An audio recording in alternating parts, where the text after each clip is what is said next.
Hello friends, welcome back to my channel. என்னோட சேனலை இது வரைக்கும் சப்ஸ்கிரைப் பண்ண அனைத்து நல்ல உள்ளங்களுக்கும் ரொம்ப ரொம்ப நன்றி. இன்றைக்கி இந்த வீடியோவில் எதை பற்றி பார்த்து தெரிஞ்சுக்க போகிறோன்னா, வரலட்சுமி விரதம் கலசம் வச்சு எப்படி நம்ம வீட்டில் முறையாக வழிபாடு செய்கிறதுன்றதை பற்றி தான் நம்ம பார்க்க போகிறோம். ஸோ வீடியோவை ஸ்கிப் பண்ணாமல் பாருங்கள். ஏன்னா பிகினர்ஸ் நிறைய பேர் இருப்பீங்க, எப்படி கலசம் வச்சு இது பண்ணுறதுன்றது தெரியாமல் இருந்திருப்பீங்க. ஸோ ஸ்கிப் பண்ணாமல் பாருங்கள். வரலட்சுமி விரதம் இந்த மாதம் ஆகஸ்ட் 16ஆம் தேதி வருது. வெள்ளிக்கிழமை வரலட்சுமி விரதம் வருதுன்னா நீங்கள் அந்த வீக் மண்டே அந்த டேலேருந்தே நீங்கள் வீடு வாசல்லாம் சுத்தப்படுத்த ஸ்டார்ட் பண்ணிவிடுங்க. அப்போ தான் உங்களுக்கு கரெக்டாக இருக்கும்.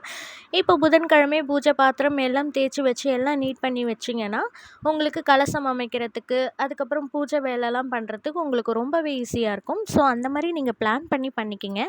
இப்போ கலசம் என்றைக்கு நீங்கள் வீட்டுக்குள்ளே எடுத்துகிட்டு வர போகிறீங்க அப்படின்ற டேட் நம்ம ஃபஸ்ட்டு ஃபிக்ஸ் பண்ணிக்கணும். ஏன்னா நிறைய பேர் வியாழக்கிழமை ஈவினிங்கே கலசம் ரெடி பண்ணி அம்மனை வீட்டுக்கு வரவழைச்சிடுவாங்க. ஒரு சிலர் வெள்ளிக்கிழமை காலையில் தான் வீட்டுக்கு அம்மனை வரவழைச்சி பூஜை பண்ணுவாங்க. இதெல்லாம் 2 கேட்டகரி இருக்குது. நீங்கள் ஃபஸ்ட்டு சூஸ் பண்ணிக்கிங்க. வியாழக்கிழமை அதாவது ஆகஸ்ட் 15 நீங்கள் அம்மனை வீட்டுக்குள்ளே வரவழைச்சிட்டு வரீங்கன்னா 6 மணிக்கு மேலே நேரம் நல்லாயிருக்கும், மாலை. வெள்ளிக்கிழமை நீங்கள் அம்மனை வரவழைக்கிறவங்களா இருந்தால் காலையில் பிரம்ம முகூர்த்தத்தில் நீங்கள் வரவழைச்சி பூஜை பண்ணுறது ரொம்ப விசேஷமாக இருக்கும். பிரம்ம முகூர்த்தத்தை தவற விட்டவங்க வெள்ளிக்கிழமை நம்ம நார்மலாக பார்ப்போம் இல்லையா, ராகு காலம் யமகண்டம் பார்ப்போம் இல்லையா, அதை நீங்கள் பார்த்துக்குங்க. நல்ல நேரம் பார்த்து நீங்கள் காலையில் எதுவும் பண்ணிக்கலாம். ஸோ வியாழக்கிழமை நீங்கள் அம்மனை அழைக்கிறீங்கன்னா வியாழக்கிழமை அழைச்சிட்டு வியாழன் வெள்ளி சனிக்கிழமை நீங்கள் விஜர்சனம் பண்ணிடலாம். அம்மனை கலசம் பிரித்து நீங்கள் அவங்களுக்கு என்னென்ன செய்ய வேண்டியது இருக்கோ அது எல்லாத்தையுமே பண்ணிடலாம். வெள்ளிக்கிழமை வரவழைச்சி பண்ணுறவங்க சனிக்கிழமை காலையிலேயே நீங்கள் விஜர்சனம் பண்ணிடலாம். நான் எப்படிலாம் பண்ணலான்றதை நான் உங்களுக்கு எக்ஸ்பிளைன் பண்ணுறேன். எனக்கு வரலட்சுமி விரதம் இது 3ஆவது வருடம்.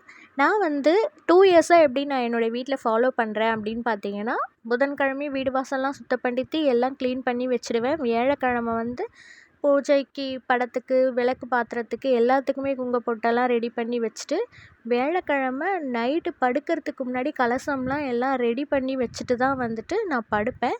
அடுத்த நாள் காலையில் வெள்ளிக்கிழமை பிரம்ம முகூர்த்த நேரத்தில் தான் நான் வெளியில் வீட்டுக்கு வாசலில் அம்மனை அமர்த்தி வச்சு வீட்டுக்குள்ளே கொண்டு நான் பூஜை பண்ணுவேன். அதாவது நான் அம்மனை வெள்ளிக்கிழமை அழைக்கிறதா கணக்கு வச்சுப்பேன். வெள்ளி சனி ஞாயிற்றுக்கிழமை தான் நான் விஜர்சனம் பண்ணுவேன். வெள்ளிக்கிழமை வரலட்சுமி விரதம்க்கு நிறைய பேர் வீட்டுக்கு போவாங்க, தாம்பூலம் வாங்க போவாங்க. நானுமே என் வீட்டில் பூஜை முடிச்சுட்டு நானும் போய் தாம்பூலம்லாம் வாங்க போவேன். அப்போ கொஞ்சம் பேர் தான், எனக்கு ஒரு 9 பேர் அந்த மாதிரி தான் லிமிட்டடாக தான் வர ஆரம்பிப்பாங்க. வெள்ளிக்கிழமை வர முடியாதவங்க நிறைய பேர் இருப்பாங்க, தவிர்க்க முடியாத சூழ்நிலையினால் வராமல் இருப்பாங்க. அவங்களுக்காக நான் சனிக்கிழமை வர சொல்லுவேன். இல்லை எங்கள் வீட்டில் கலசம் நான் இன்னும் எடுக்கலை, பாருங்கள் அப்படின்னு சொல்லிட்டு அவங்க பார்த்துட்டு என்கிட்ட தாம்பூலம் வாங்கிட்டு ஆசீர்வாதம் பண்ணிட்டு போவாங்க. அதில் எனக்கு ரொம்ப சந்தோஷம்தான். நான் ஞாயிற்றுக்கிழமை காலையில் தான் விஜர்சனம் பண்ணுவேன். இப்படி தான் நான் 2 இயர்ஸாகவே நான் ஃபாலோ பண்ணிக்கிட்டு இருக்கேன். இந்த இயரும் அப்படி தான் நான் ஃபாலோ பண்ண போகிறேன். நீங்கள் அம்மனை வியாழக்கிழமை ஈவினிங் அழைக்க போகிறீங்களா, வெள்ளிக்கிழமை காலையில் அழைக்க போகிறீங்களான்றதை அதை நீங்கள் டிசைட் பண்ணிக்கோங்க. பூஜைக்கு தேவையான பொருட்கள், கலசத்தில் என்னென்ன பொருட்கள்லாம் போட போகிறோன்றதை எல்லாமே நீங்கள் முன்னாடியே வாங்கி வச்சுக்கிறது ரொம்ப நல்லது. ஏன்னா லாஸ்ட் டைமில் நீங்கள் ஒன்றா மறந்துடுவீங்க. அதனால் என்னென்னலாம் வாங்கணும் அப்படின்றத ஒரு லிஸ்ட்டு போட்டு நீங்கள் வச்சு நோட் பண்ணி வச்சுக்கிட்டிங்கன்னா உங்களுக்கு வாங்குறதுக்கு ஈஸியாக இருக்கும். இப்போ நான் கலசமில் என்னென்ன பொருள்லாம் நம்ம போட போகிறோம், அதுக்கு என்னென்ன பொருள்லாம் வாங்கலான்றதை பார்க்கலாம். கலசத்தில் போட வேண்டிய மங்கள பொருட்கள் ஒற்றைப்படை எண்ணிக்கையில் இருக்கணும். அது 5, 9, 11, 13 அந்த மாதிரி இருக்கலாம். நான் 11 பொருட்கள் தான் கலசத்தில் போடுவேன். அது என்னென்னு நோட் பண்ணிக்கிங்க.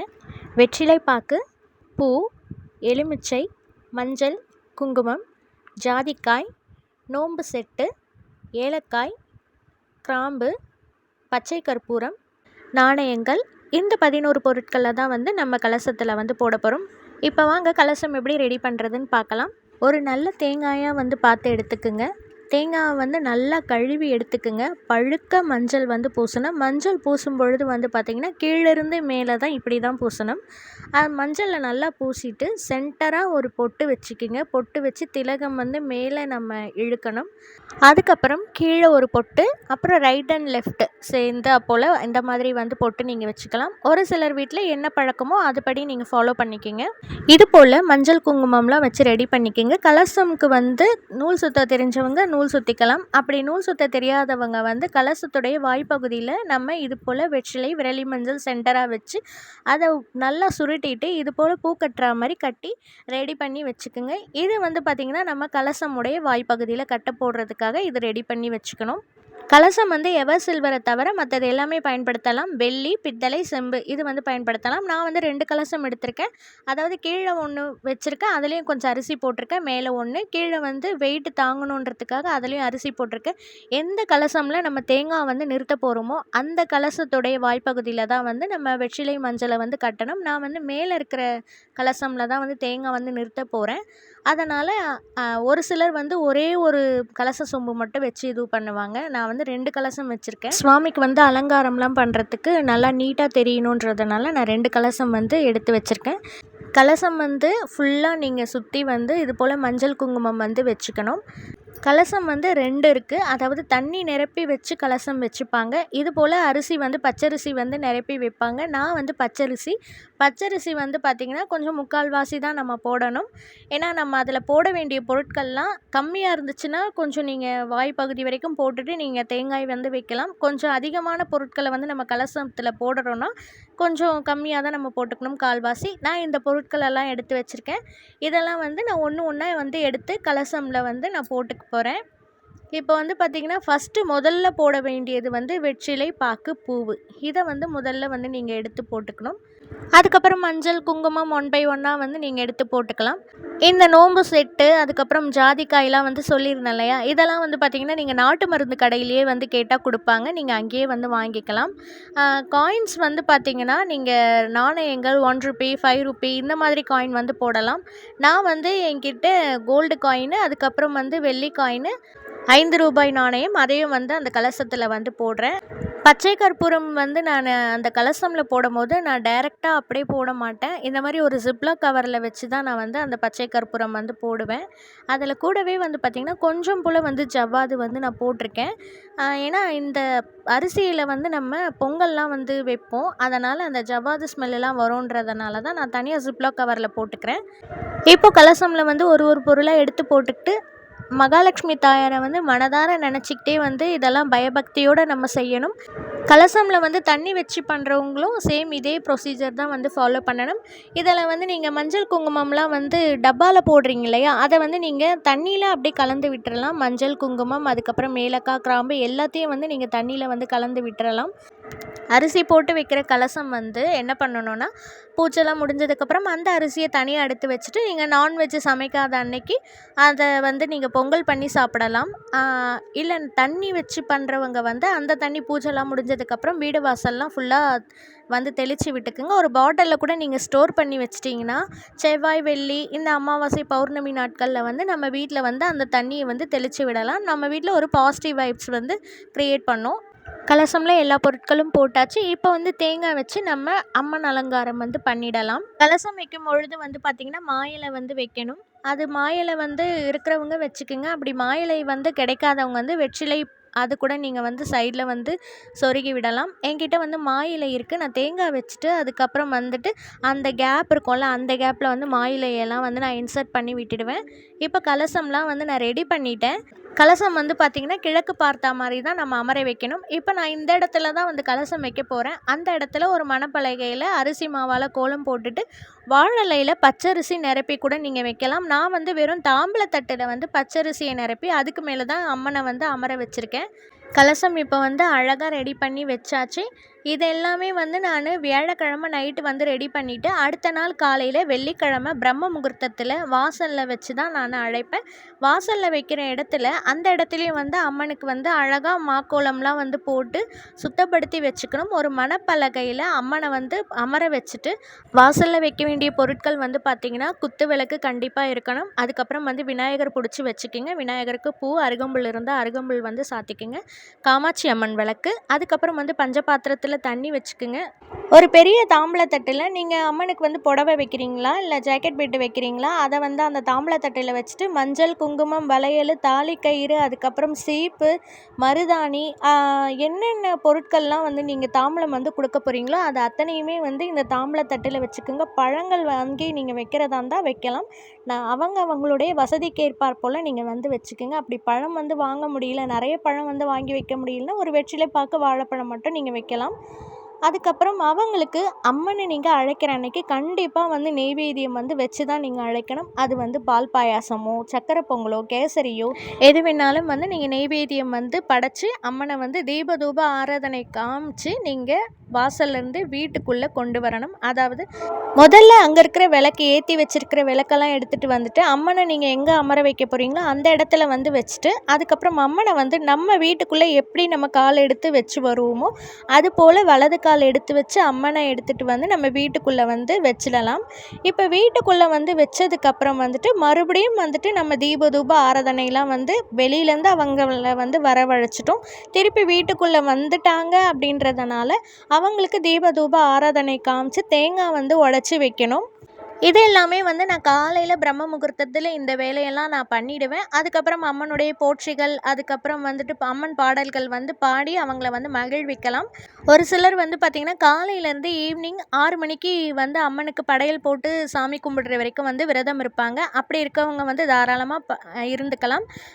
அவங்களுடைய ஹெல்த் கண்டிஷன்ஸ் பொறுத்து என்னால் ஃபுல் டே வந்து விரதம் இருக்க முடியலனா பால், பழம் அந்த மாதிரி எடுத்துக்கலாம். அப்படி இல்லைனா நீங்கள் சாப்பாடு கூட டிஃபன் அந்த மாதிரி எதனா நீங்கள் சாப்பிட்டு உங்களுடைய ஹெல்த்து தானே முக்கியம். அப்படி உங்களுடைய ஹெல்த்து நல்லா இருந்தால் தான் நீங்கள் வந்து சுவாமிக்கு வந்து பூஜைலாம் வந்து பண்ண முடியும். அதனால் உங்களுடைய ஹெல்த் கண்டிஷன்ஸ் வந்து நீங்கள் கட்டாயம் நீங்கள் பார்த்துக்கோங்க. மதியமும் அவங்களுக்கு வந்து ஏதாச்சும் ஒரு நெய்வேத்தியம் வந்து நீங்கள் பண்ணி வைக்கலாம். அப்படி இல்லை நெய்வேத்தியம் பண்ணுறதுக்கு டைமே இல்லைன்னா ஒரு பாலில் நாட்டு சக்கரை, ஏலக்காய் வந்து தட்டி போட்டு நீங்கள் வச்சு தீப ஆராதனை வந்து கண்டிப்பாக காமிக்கணும் மதியமும்.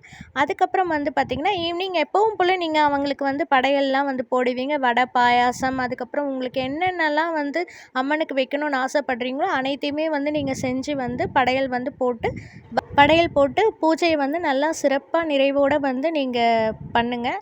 நான் ஃபாலோ பண்ணுறது வந்து பார்த்திங்கன்னா அம்மனை காலையில் நெய்வேத்தியம் வச்சு அழைச்சிடுவேன். மதியம் வந்து ஒரு நெய்வேத்தியம் வைப்பேன். ஈவினிங் வந்து அம்மனுக்கு படையல் போட்டு வரவங்களுக்கு வந்து தாம்பூலம் கொடுத்து அனுப்புவேன்.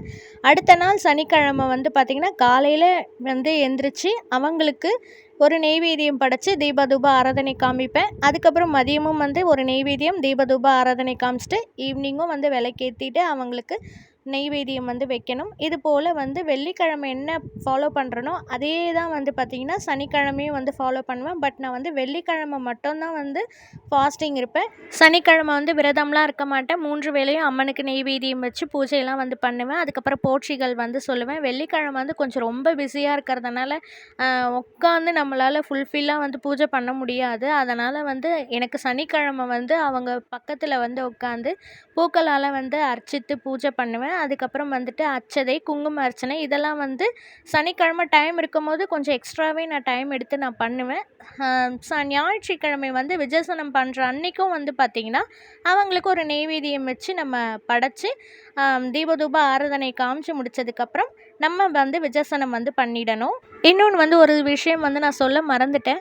அந்த நோன்பு கயிறு வந்து இருக்கும் இல்லையா, அது வந்து நீங்கள் வாங்கி மொத்தமாக ஒரு 10, 12 அந்த மாதிரி நீங்கள் வாங்கிக்கிங்க. அதை வந்து கலசம் மேலே நீங்கள் போட்டுட்டு வீட்டுக்குள்ளே அழைச்சிட்டு வந்ததுக்கப்புறமே வந்து அம்மனுடைய கழுத்தில் இருக்கும் இல்லையா, அதை வந்து நீங்கள் வீட்டில் எத்தனை பேர் இருக்கீங்களோ அத்தனை பேரும் வந்து நீங்கள் அந்த நோன்பு கயிறு வந்து கட்டிக்கிங்க. மோஸ்ட்லி நிறைய பேருக்கு வந்து பார்த்திங்கன்னா பூஜை ரூம் வந்துட்டு ஹாலில் தான் இருக்கும். தனியாக பூஜை அறை வந்து இல்லாத இல்லாதவங்களுக்கு வந்து நான் சொல்கிறேன். அப்படி ஹாலில் பூஜை அறை இருக்குது, கலசம் வந்து ஹாலில் நீங்கள் வச்சுருக்கீங்க, அம்மனை அமர வச்சுருக்கீங்கன்னா அந்த இடத்துல வந்து பாய் தலைக்காணி இதெல்லாம் நீங்கள் போடக்கூடாது. அதுக்கப்புறம் வந்து வீடு வந்து பெருக்கும் பொழுது தொடப்பம் வந்து ரொம்ப கிட்டலாம் எடுத்துகிட்டு போகக்கூடாது. சும்மா துணியை வச்சு மட்டும் நீங்கள் க்ளீன் பண்ணிக்கலாம். அம்மன் வந்து எத்தனை நாள் வீட்டில் வந்து நான் வச்சுருக்கணும் அத்தனை நாள் வந்து நான் பாயில் தலைக்காணிலலாம் வந்து நான் படுக்க மாட்டேன், தரையில் தான் வந்து படுப்பேன். இப்போ மாலைலாம் போட்டாங்கன்னா எப்படி நம்ம ஃபாலோ பண்ணுவோமோ அது போல் தான் நான் வந்து ஃபாலோ பண்ணிப்பேன். அப்புறம் வரலட்சுமி விரதம் முடிஞ்சிருச்சு வெள்ளிக்கிழமை. அம்மனை வந்து விருஜாசனம் பண்ணுற அன்னைக்கு வந்து பார்த்திங்கன்னா அவங்களுக்கு நெய்வேத்தியம் வச்சு தீபதூப ஆராதனையெல்லாம் வந்து நீங்கள் காமிச்சிடணும். அதுக்கப்புறம் அவங்களுக்கு வந்து ஆலம் கலக்கி திருஷ்டி வந்து சுற்றி போடணும். நம்ம திருஷ்டிலாம் வந்து சுற்றி போட்டதுக்கப்புறம் அம்மனை வந்து கொஞ்சம் போல் நகர்த்தி வச்சுட்டு அதுக்கப்புறம் நீங்கள் அம்மனை வந்து அப்படியே கொண்டு போயிட்டு அந்த கலசத்தை வந்து உங்கள் வீட்டில் இருக்கிற அரிசி பக்கெட்டு அந்த மாதிரி இருந்ததுன்னா நீங்கள் இறக்கி வச்சிடலாம்.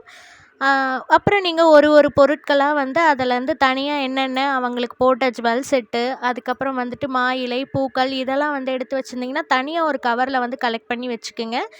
கலசமில் இருக்கிற தேங்காவை வந்து நீங்கள் என்ன பண்ணிக்கலாம், ஸ்வீட் மாதிரி பண்ணிக்கலாம். அதுக்கப்புறம் தேங்காய் பால் வந்து செஞ்சு சாப்பிட்டுக்கலாம். நான்வெஜ்ஜு சமைக்காத அன்னைக்கு அந்த தேங்காயை வந்து நீங்கள் யூஸ் பண்ணிக்கிங்க. அதுக்கப்புறம் அம்மன் கழுத்தில் நீங்கள் மாங்கல்யம் அந்த மாதிரிலாம் நீங்கள் போட்டிருந்தீங்கன்னா அந்த மாங்கல்ய கயிறை வந்து நீங்கள் வந்து மாற்றிக்கிறது ரொம்ப நல்லது. தாலி கயிறு வந்து நீங்கள் மாற்றிக்கலாம். இப்படி தான் வந்து நான் இயர்லி வந்து வரலட்சுமி நோன்பு வந்து கடைப்பிடிச்சிட்ருக்கேன். இது வரைக்கும் கலசம் வச்சு எப்படி நம்ம வரலட்சுமி விரதம் வந்து கடைப்பிடிக்கலாம்ன்றத சொன்னேன்.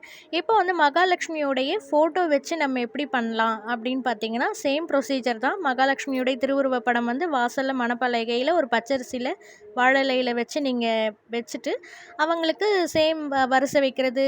கலசத்துக்கு பதில் நம்ம படம் மட்டும்தான் வைக்க போகிறோம். படத்துக்கு நல்லா அழகாக பூ அலங்காரம்லாம் நீங்கள் பண்ணிக்கலாம். பண்ணிவிட்டு நீங்கள் வீட்டுக்குள்ளே வரவழைச்சு தீபதூப ஆராதனை காமிச்சு கிழக்கு பார்த்த திசையில் வந்து மகாலட்சுமி தாயாருடைய படத்தை வச்சுட்டு நீங்கள் எப்பவும் போல் நீங்கள் பூஜை பண்ணலாம். என்ன ஒன்று, இது வந்து நம்ம கலசம் வந்து விஜர்சனம் பண்ணுவோம். இதுக்கு வந்து கலசம் வந்து விஜர்சனம் பண்ணுறதெல்லாம் கிடையாது. ஏன்னா ஃபோட்டோ வச்சு தானே நம்ம பண்ணுறோம். அதனால் இது சிம்பிள் மெத்தட். நம்ம வீட்டில் எப்படி நம்ம ஆஸ் யூஷுவல் வந்து பண்டிகை நாள்லலாம் வந்து சாமி கும்பிடுவோமோ அது போல் தான் இது. தாம்பூலம்லாம் நீங்கள் எப்பவும் போல் நீங்கள் எல்லாருக்குமே கொடுக்கலாம். இதுதான் வந்து படம் வச்சு நீங்கள் வழிபாடு செய்கிறது. அதுக்கப்புறம் வந்து வரலட்சுமி விரதம் அன்னைக்கு வந்து பூஜை பண்ண முடியாதவங்க, இந்த மென்சஸ் ஆகிருக்கு அந்த மாதிரி இருந்ததுன்னா நீங்கள் வந்து அந்த வாரம் உங்களால் பண்ண முடியலனா அடுத்த வாரம், அதாவது ஆகஸ்ட் 23 வெள்ளிக்கிழமை அன்னைக்கு வந்து நீங்கள் தாராளமாக வந்து வரலட்சுமி நோன்பு வந்து நீங்கள் எடுத்து பண்ணலாம்.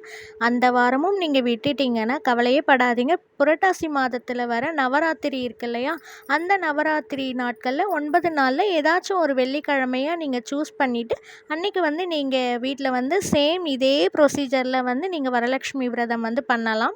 வரலட்சுமி விரதம் அன்னைக்கு நம்ம பாட வேண்டிய பாடல் வந்து கனகதாரா ஸ்தோத்திரம், லலிதா நவரத்தின மாலை, அதுக்கப்புறம் வந்துட்டு மகாலட்சுமி போற்றிகள் இருக்குது. மகாலட்சுமிக்கு உகந்த பாடல்கள்லாம் நிறைய இருக்குது. அதெல்லாம் வந்து நீங்கள் பாடி வந்து அம்மனை வந்து மகிழ்விக்கலாம். வரலட்சுமி விரத பூஜைக்கு வந்து முக்கியமான பூ வந்து பார்த்திங்கன்னா வெண்தாமரை, செந்தாமரை, அதுக்கப்புறம் வந்து அரளிப்பூ, அதுக்கு மறிக்கொழுந்து, செண்பகப்பூ, இந்த மாதிரி பூக்கள்லாம் வந்து நீங்கள் பூக்கடையில் போய் வரலட்சுமி விரதத்துக்கு பூஜைக்கான பூன்னு கேட்டிங்கனாலே அவங்க அழகாக அதை கொடுத்துருவாங்க. அது எல்லாமே நீங்கள் எடுத்துகிட்டு வந்து மாலையாக கட்டி போடலாம். அதில் வந்து அவங்களுக்கு அர்ச்சனை பண்ணலாம். இந்த பூவெல்லாம் மறக்காமல் நீங்கள் வாங்கி சுவாமிக்கு வந்து வச்சு பூஜை பண்ணிவிடுங்க. ஆல்மோஸ்ட் நான் எல்லாமே இந்த வீடியோவில் நான் சொல்லியிருக்கேன்னு நினைக்கிறேன். ஏதாச்சும் விட்டு போயிருந்துச்சு, உங்களுக்கு எதனா தெரிஞ்சுக்கணும், வரலட்சுமி விரதம் பற்றி உங்களுக்கு தெரிஞ்சுக்கணுன்னா என்னுடைய கமெண்ட் செக்ஷனில் வந்து நீங்கள் உங்களுடைய கொஷின்ஸ் வந்து கேளுங்க. கண்டிப்பாக நான் வந்து உங்களுக்கு ஆன்சர் பண்ணுறேன். இதோட இந்த வீடியோ வந்து நான் கம்ப்ளீட் பண்ணிக்கிறேன். நெக்ஸ்ட்டு வந்து என்னென்ன தாம்பூலம் கொடுக்கலாம், தாம்பூலம் கொடுக்கறதுனால என்ன சிறப்புகள் அப்படின்றத வந்து உங்ககிட்ட நான் ஷேர் பண்ணுறேன். இந்த வீடியோவில் உங்களுக்கு ஒரு நல்ல இன்ஃபர்மேஷன் நான் கொடுத்துருக்கேன்னு நினைக்கிறேன். இந்த வீடியோ உங்களுக்கு ரொம்ப பிடிச்சிருந்ததுன்னா லைக் பண்ணுங்கள், ஷேர் பண்ணுங்கள், மறக்காமல் கமெண்ட் பண்ணுங்கள், ஃப்ரெண்ட்ஸ் அண்ட் ஃபேமிலிஸ்க்கு ஷேர் பண்ணி சப்போர்ட் பண்ணுங்கள். நெக்ஸ்ட் வீடியோவில் மீட் பண்ணுவோம்.